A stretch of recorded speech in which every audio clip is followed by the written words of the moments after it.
One of the things that always greatly amuses me when people try and defend the indefensible is they will turn round, as for example, people might try and defend Gary, whatever his name is. Again, I want to call him Gary Glitter.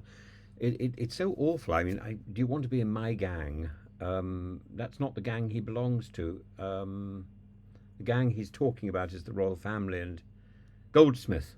Goldsmith. Um, Gary Goldsmith, people defending Gary Goldsmith say, well, he has a right to his own opinion. Of course, the reality is a right to your own opinion, or let's agree to differ, is actually a logical fallacy. People often get to the end of an argument and they realize they're not winning and say, well, I've got a right to my own opinion, or let's agree to disagree. And they just want to stop the argument. They don't want to find out what is true or what is false, what is right or what is wrong. They just, let's stop there. I have a right to my own opinion. Is it a conceding defeat? No, it's not. It's a sort of stand in the mud. It's a head hanging moment. And in a way, it's a little sad. On the other hand, hearing people with their own opinion, even if it differs from mine or yours, that is a starting point for a discussion, is it not? We want to hear those own opinions. We just don't want somebody to cling to them rigidly because that is their opinion. We want the opinions to change. I want people to change my opinions. I would like someone to tell me that Gary... Now I've got Wilmot in my head. It's not Wilmot, is it? Gary Wilmot is this wonderful singer. I remember seeing Gary Wilmot, I think, in a musical, Copacabana. And now he's at the Palladium playing the Dame and singing about the London Tube. Wonderful man. Wonderful. I also remember him in Me and My Girl. He was spectacular.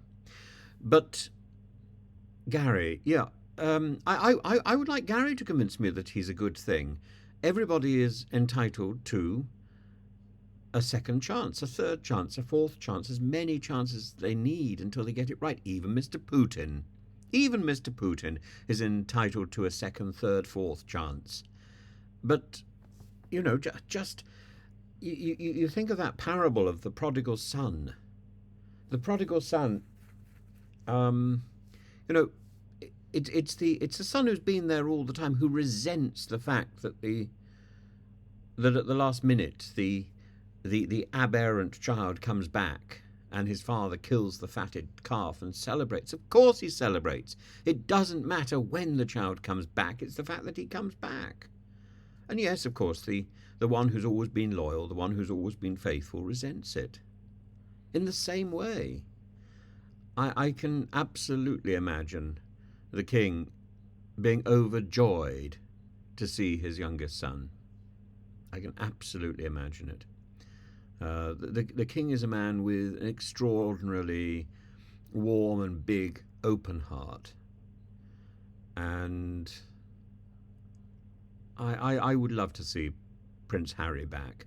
I gather the Duchess of Sussex has taken on a British PR firm to try and improve the sort of coverage which she has been getting because, people have been poking their finger in her eye for so long. It must be really quite stubbornly painful now.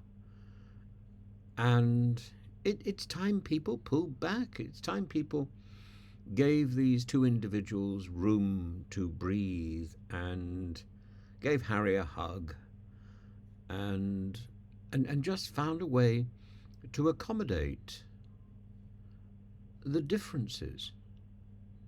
And yes, maybe there's even room for Gary.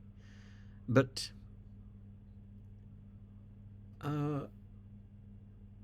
your own opinion is a flexible animal. And it's the start of an argument. It's the start of a discussion. It's the start of an exchange of ideas, as is mine. I don't think I have a lot. Well, I do have a lot of opinions, but they can change like that. Today I may think this. Tomorrow I think that. And I think I'm very I think I'm very wishy-washy, really, with my opinions. I don't think opinions are something to waste a lot of time over. It's facts you want. It's facts, and with the facts, you can then form some opinions. But without the facts, it's just speculation, isn't it? But yeah, opinions. We all have them. We all have our bias. Let's just celebrate that.